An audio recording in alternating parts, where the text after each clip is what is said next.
Hai semua, selamat menyambut bulan Ramadan dan juga selamat berpuasa. Okey korang, sebelum ni Zati pernah share cara nak buat air botol ais lumut. Hari ni Zati nak share lagi sekali. Tapi Zati bukan nak share satu je, Zati nak share 3 resepi air botol.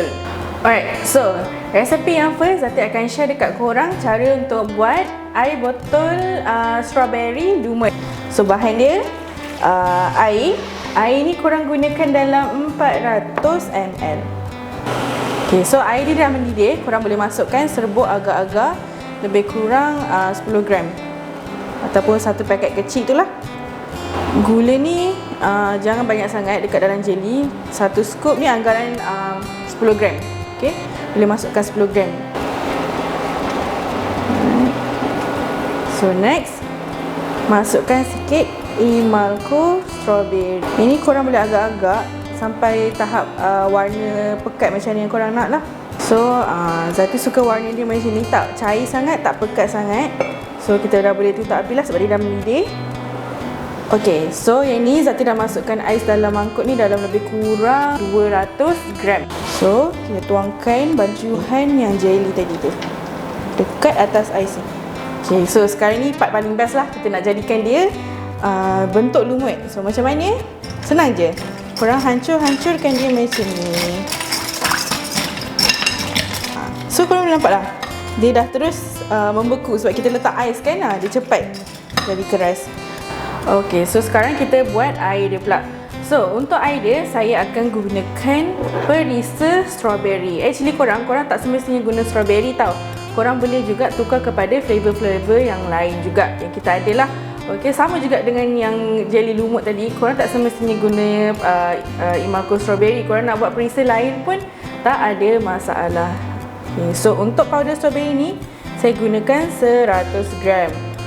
Next saya masukkan gula. Gula ni kita guna dalam tak banyak pun, 20 gram. Kita masukkan air panas 400 ml. Kacau.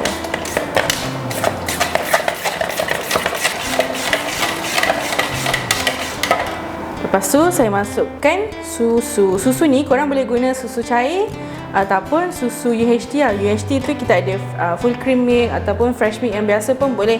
Tak ada masalah, depends pada costing korang jugalah. So susu ni masukkan dalam lebih kurang 100 ml cukup. So next kita tuangkan kita punya jelly lumut tadi ke dalam bancuhan air. So yang ni adalah air botol strawberry lumut.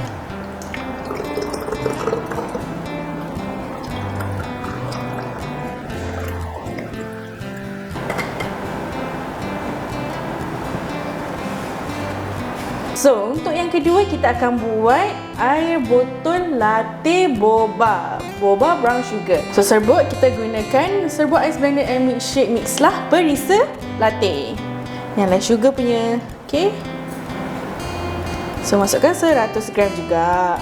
And next, air panas ni kita masukkan 400 ml. So, kacau-kacaukan dulu. So next, masukkan susu. So hari ni Zati gunakan susu UHT full cream, okay? Sebab kita nak naikkan lagi rasa lemak dia tu. So Zati masukkan dalam lebih kurang anggaran dia 150 ml. So next, coffee latte dengan brown sugar boba. So kita masukkan juga sekali terus sirap dia dalam botol.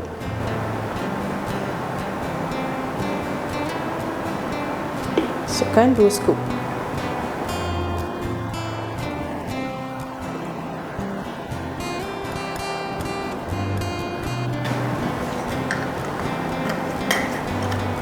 Resepi yang ketiga, yang terakhir, kita akan buat air popcorn caramel. So of course, serbuk popcorn caramel daripada mix lah.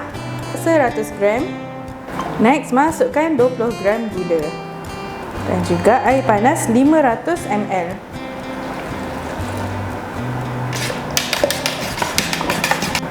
Next, saya akan masukkan sedikit pewarna kuning untuk bagi nampak colour dia lagi meriah. Next, masukkan susu 150 ml. So, dah siap air popcorn caramel kita. Simple je.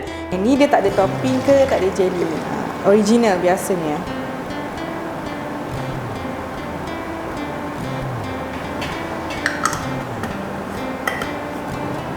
Untuk 100 gram korang boleh dapat lebih kurang 2 botol lah untuk bahan yang kita orang dah bagi dalam resepi tadi. So katakan kalau korang nak lebihkan lagi botol, korang boleh just tambahkan je lagi lah kuantiti powder serbuk mixla tu dan juga air ataupun susu lah. Jangan lupa like video ni dan jangan lupa follow kita. So selamat mencuba. Jumpa lagi untuk next resepi yang akan datang. Bye bye.